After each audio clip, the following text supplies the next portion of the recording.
Bonjour chers amis, je suis tellement heureuse de vous retrouver pour parler de votre âme, du chemin de votre âme. Et puis bien sûr ce chemin, il est emprunté, on va dire, avec une obligation d'avoir 4 saisons. On va le voir comme ça en tout cas pour le travail que nous faisons ici ensemble. C'est d'aller regarder pendant ce printemps 2024 quelle couleur aura ce chemin, et quelle particularité dans ce printemps 2024 vous allez pouvoir retrouver. Donc il ne s'agit pas de la personne que vous êtes, mais de cette hauteur d'âme que nous devons quelquefois prendre en face de toutes les péripéties et les difficultés de la vie, y compris celles qui sont des difficultés rencontrées socialement, économiquement, politiquement. On sent que ça bouge énormément, donc il faut vous ancrer un maximum. Nous, les humains, il faut qu'on s'ancre un maximum pour ne pas être dans cette espèce de turbulence, si vous voulez.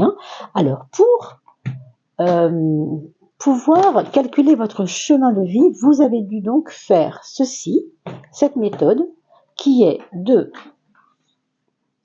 on va prendre le cas de Pierre, additionner le jour de naissance, plus le mois de naissance, plus l'année de naissance. Le 10, ça fait 1, puisque 1 plus 0, ça fait 1. Le 4, évidemment, c'est le mois d'avril, c'est le 4e mois, on garde le 4. Et enfin, l'exemple ici, c'est 1988, votre année de naissance. Vous allez additionner 2 plus 6, donc 1988, 1 plus 9, 10, plus 8, 18, plus 8, 26. 26, vous allez réadditionner ensemble ce 26. 2 plus 6 égale 8 pour n'obtenir qu'un seul chiffre. 1 plus 4 plus 8, on obtient 13. Et ce 13, il faut encore le réduire à un seul chiffre, donc 1 plus 3, c'est simple, égale 4. Dans votre cas, c'est un chemin de vie 5, puisque vous êtes là, c'est que vous avez calculé cela. Je vous redonne l'explicatif en dessous de la vidéo, dans les commentaires, dans le descriptif, et vous, de votre côté, bien entendu, vous recalculez cela tranquillement, et puis vous le faites pour vos amis, pour leur montrer ces vidéos. Ça peut être hyper intéressant pour eux. Je ne sais pas si je suis la seule à faire ça, mais je crois que oui. Je vois beaucoup de numérologues travailler avec la numérologie en soi, mais pas le mélange avec un oracle. Et cet oracle-là, il est très particulier puisque c'est l'oracle de l'essence du yoga, autrement dit, la posture intérieure, la reliance à notre âme. Alors, voilà ce que vous devez, et justement, on parlait de yoga, c'est amusant, voilà ce que vous devez aujourd'hui réaliser. C'est la carte du je suis, celle qui est au cœur, vous le voyez, du tirage, c'est la carte du je suis. C'est une carte sur laquelle il va non seulement falloir s'appuyer, mais aussi qui va dynamiser, en fait, qui va avoir un impact sur tout votre ensemble des semaines qui vont suivre de mars à juin. Autrement dit, jusqu'au solstice d'été, puisque là, nous sommes dans l'équinoxe du printemps. D'accord ? Donc, du 21 mars, grosso modo, au 21 juin, voilà ce que vous devez développer avant tout. Asanas, ça nous parle de posture, mais attention, il ne s'agit pas du corps ici, même si, bien sûr, si vous faites du yoga, tant mieux. Mais si vous ne faites pas de yoga, on va parler de posture intérieure, on va parler de posture spirituelle, de posture morale, de posture intellectuelle, peut-être pour certains, je ne sais pas, ça dépend de vos croyances et de vos façons de voir les choses. Vous voyez que ici on vous montre un espèce de symbole un peu carré, comme ça, un peu anguleux. Et puis, avec le temps, qu'est-ce qui se passe? Regardez, les angles s'effacent pour obtenir quelque chose de complètement fluide et de complètement circulaire. Qu'est-ce que ça veut dire? Ça veut dire qu'il faut vous obliger, en tout cas pour cette période du printemps, à vous donner des bonnes habitudes de vie. Je ne parle pas que des habitudes de vie physiquement, même si ça passe par là aussi. Mieux manger peut-être, mieux vous tenir si vous avez des problèmes de dos, mieux respirer si vous ne savez plus respirer. Vous voyez, c'est vraiment à vous de voir à quoi ça vous fait penser en particulier, vers quoi ça vous emmène. D'accord? Mais c'est vraiment quelque chose qui va être essentiel, c'est de vous retrouver, j'ai envie de dire, centré sur votre bien-être et sur les bonnes habitudes que vous allez pouvoir mettre en place pour aller de mieux en mieux dans votre vie. Donc préparez-le, voyez-le, Et puis, qu'est-ce qui va vous aider spirituellement à tout ça? Eh bien, ce qui va vous aider spirituellement, c'est l'aspect du dharma.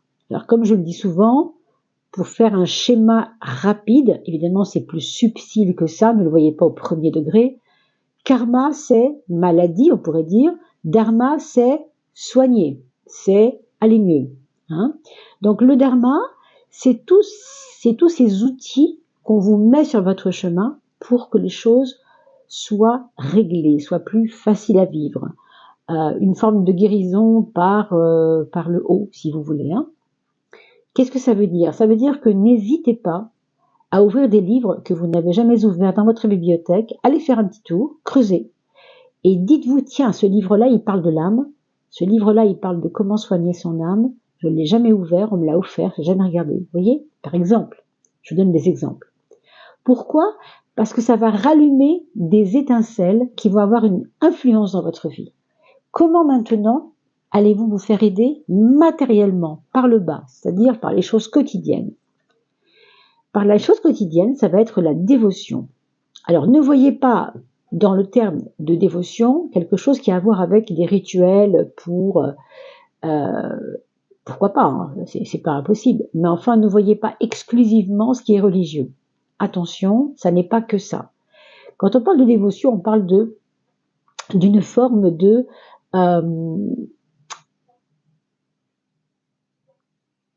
je trouve pas le mot, gratitude, voilà, c'est le mot que je cherchais. C'est-à-dire, la vie vous a donné des pépites d'or et vous avez distribué ces pépites d'or, quelquefois de la bonne façon, quelquefois de la moins bonne façon, mais ça regarde personne, ça ne regarde que nous sur notre chemin, d'accord? On vous dit ici que, cette fois, vous allez pouvoir, avec votre gratitude de cœur, vous faire aider matériellement, vraiment matériellement, pour aller dans cette énergie de la posture droite, de la posture qu'il faut, de se retrouver en rectitude, si vous voulez. Alors, ça veut dire quoi? Ça veut dire aussi que peut-être il y a des amis qui vous sont dévoués. Il y a des personnes qui vous sont dévouées. C'est peut-être vous qui allez vous dévouer à quelque chose de nouveau qui va vous faire du bien. On pourrait parler de quelque chose qui a à voir avec la santé, à cause du dharma d'ailleurs, mais aussi de l'aide aux autres. Aller vers l'aide aux autres avec la dévotion. C'est comme si il faut vous ouvrir aux autres dans l'aide à apporter aux autres. Hein, parce que la gratitude, vous savez, c'est quelque chose qui circule aussi. On croit qu'il faut nous avoir toujours de la gratitude, mais si on développe le fait que les personnes autour de nous développent la gratitude envers nous, du coup, nous, ça nous fait développer la gratitude envers les autres. C'est un cercle vertueux, si vous voulez. Qu'est-ce que vous avez encore à apprendre à dominer, mes amis? Regardez, dominer la méditation. Là aussi, ne le voyez pas au premier degré quand on parle de méditation, on parle de se poser, on parle de savoir prendre le temps d'observer les choses, et si ce n'est pas observer, c'est au moins prendre du recul. Quand on médite, vous savez, on se coupe un peu de la turbulence, on en parlait tout à l'heure, mais c'est ça en fait, du monde extérieur. En méditation, on est purement dans le monde intérieur. Ici, on vous dit de dominer cela de plus en plus et de vous extraire de plus en plus de l'influence de ce qui se passe autour de vous. Les causes profondes de ce qu'on vient de dire, eh bien, c'est la maîtrise de vos sens. C'est pas étonnant. Vous devez être quelqu'un de très passionné, hein, chemin de vie 5, c'est normal. On retrouve beaucoup de passionnés chez les chemins de vie 5, puisqu'ils ont souvent l'âme d'artiste, l'âme de créateur, donc ils ont besoin de cette pulsion de créativité, et souvent émotionnelle à la base. On vous dit que grâce à la maîtrise de vos sens, et surtout à l'observation de vos sens, hein, vous allez développer ces fameux corps subtils qui ne sont pas essentiellement le corps physique. Hein. Nous sommes, vous le voyez ici, à l'image des poupées russes. Il y a le corps physique qui est celui que nous connaissons et que nous voyons chaque matin dans le miroir, mais il y a aussi plusieurs corps hein, que les orientaux ont vus depuis longtemps, que certaines médecines soignent également les autres corps. Hein. Je pense à un livre qui s'appelle La médecine des trois corps, par exemple, Fontaine, je crois que c'est Fontaine qui a écrit ça, Janine, non, je sais plus, par exemple. Hein. Et vous voyez que s'extraire du monde extérieur, ça se fera si vous vous soignez, si vous équilibrez vos passions, si vous équilibrez vos émotions. Ici, on vous demande de vous élever pendant ce printemps 2024. Vous élever vers quoi? Ça tombe très bien par rapport à ce qu'on vient de dire, vers le détachement. Vous n'êtes pas les problèmes qui arrivent, que ce soit à vous, à votre fils, à votre voisin ou au monde. C'est pas ces problèmes, c'est pas vous. Vous êtes dans votre posture droite, intègre, intérieure, concentrée, etc. Vous n'êtes pas le reste du monde. Vous n'êtes pas les problèmes du reste du monde. Donc ce détachement, ce sera important de le cultiver parce qu'on vous dit qu'il y a une dimension d'élever l'âme vers ce détachement. Vous voyez bien ici, il y a un départ du petit moi qui va aller monter un peu plus en fréquence parce qu'il se détache des choses qui ne servent à rien, en fait, et qui ne sont surtout pas lui. Alors, qu'est-ce que c'est les causes profondes de cela? Alors, oui, ça me dit que vous avez déjà convoité, beaucoup trop convoité, certainement. Alors, peut-être pas vous, hein, mais vous avez été pris dans cette convoitise d'une façon ou d'une autre. Peut-être pas dans cette vie-là, peut-être dans votre enfance, peut-être dans une autre vie, je ne peux pas vous dire évidemment ça.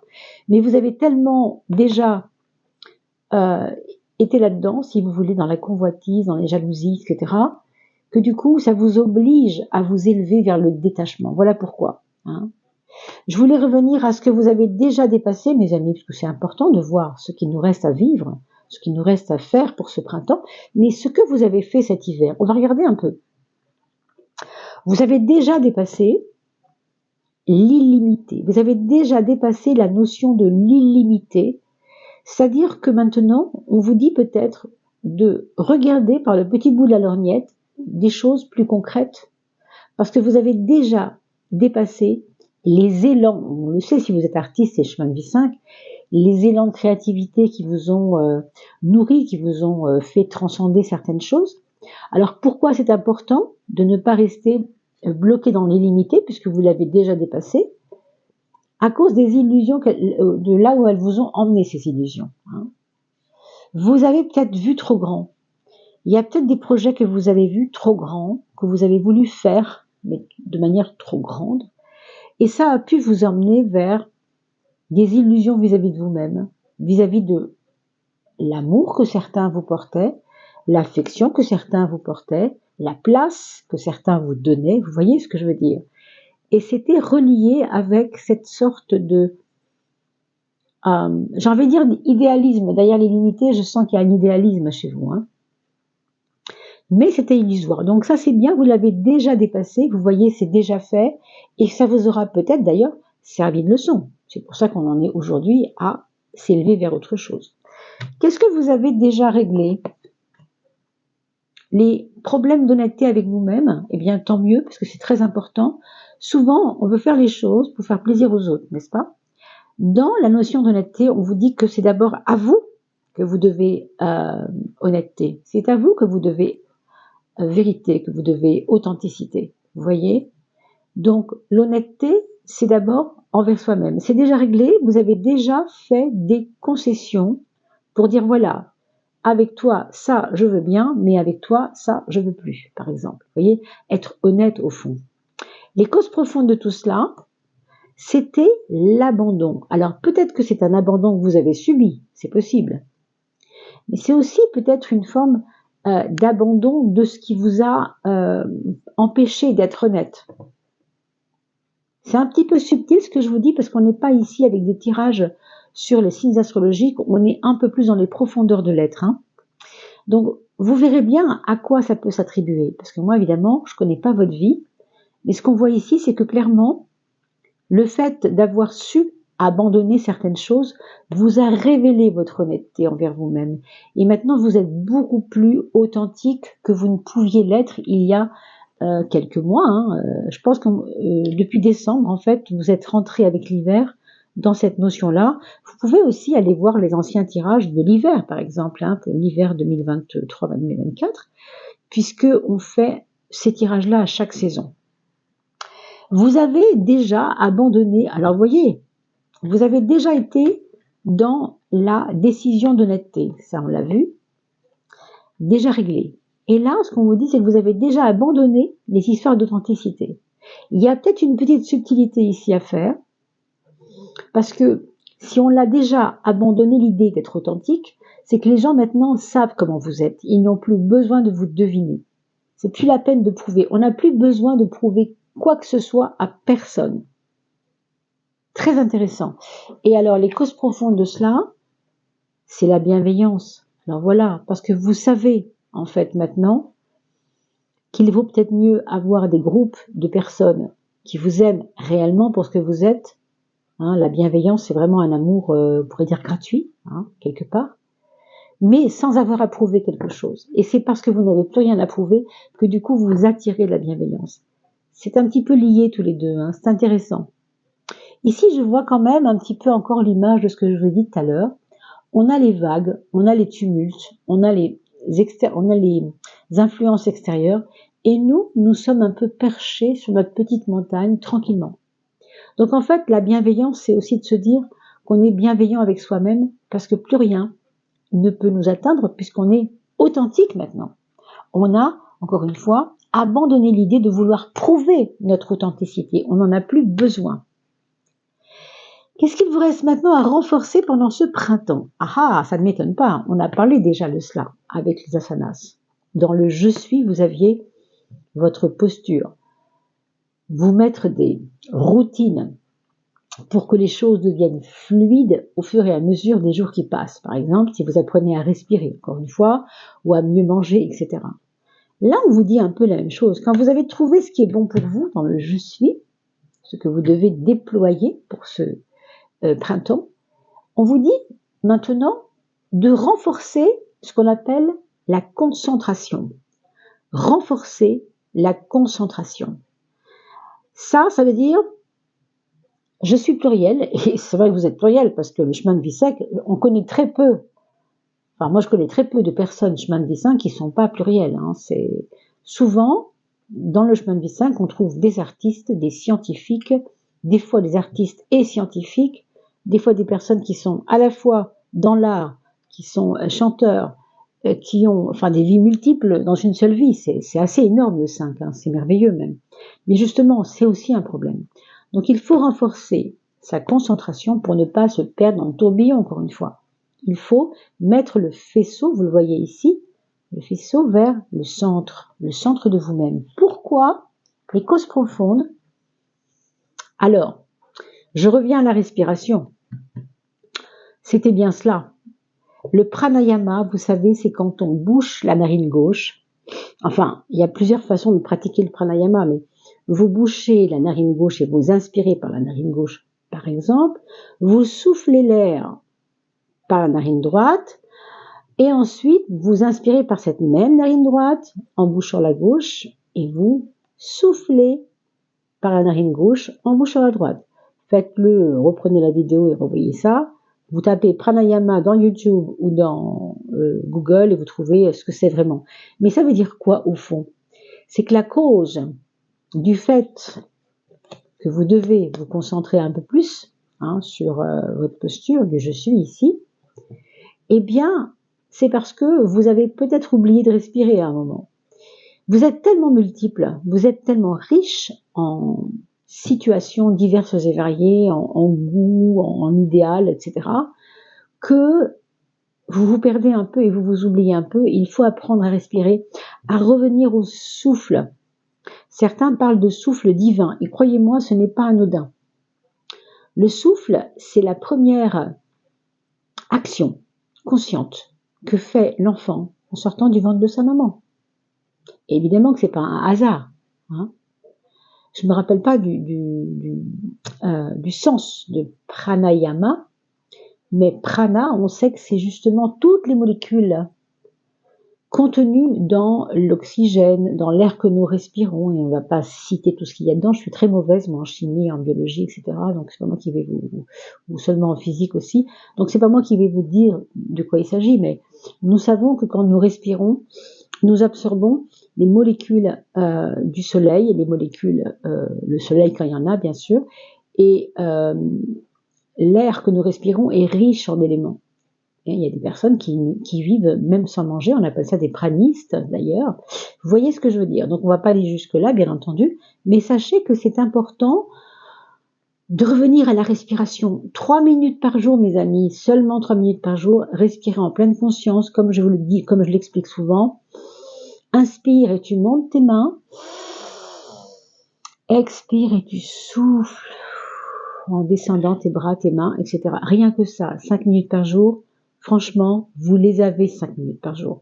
Faites-le, c'est un bienfait des dieux vraiment, c'est vraiment incroyable.